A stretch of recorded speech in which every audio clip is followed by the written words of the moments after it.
साम्राज्य न्यूज, सामान्यांचा असामान्य आवाज। 15 ते 18 वर्ष वयोगटातील किशोरवयीन मुले व मुली सोमवारपासून कोरोनाशी लढण्यासाठी पालिकेमार्फत लसीकरणाला सुरुवात करण्यात आली। सोमवारी नगरसेवक आनंद चंदनशिवे यांच्या प्रयत्नातून सम्राट चौक येथील शेठ गोविंद आयुर्वेद महाविद्यालयात लसीकरण मोहिमेची सुसज्ज अशी सुरुवात करण्यात आली। दरम्यान पालिकेचे उपायुक्त धनराज पांडे यांच्या लसीकरण केंद्रावर भेट देऊन लसीकरण केंद्रावरील नियोजन पाहून समाधान व्यक्त केले। यावेळी बोलताना उपायुक्त पांडे म्हणाले, 2007 किंवा त्यापूर्वी जन्मलेल्या युवकांनी नोंदणी केलेली नसली तरी जागेवरच नोंदणी करून लस घेऊ शकतील। यासाठी शाळेचे ओळखपत्र मान्य असेल, त्यांना कोवॅक्सिनचा पहिला डोस दिला जाणार असल्याचे सांगितले।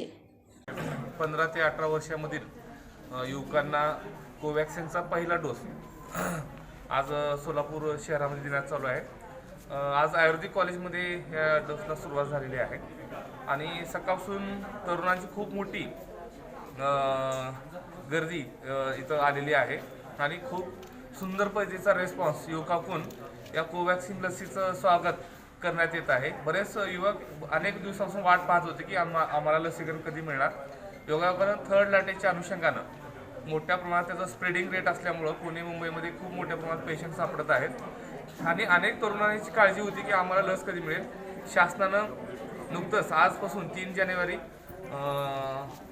पासून हिची सुरुवात केलेली आहे आणि आतापर्यंत या ठिकाणी जवळपास 150 तरुणांचं लसीकरण पण झालेलं आहे। चांगला रिस्पॉन्स आहे।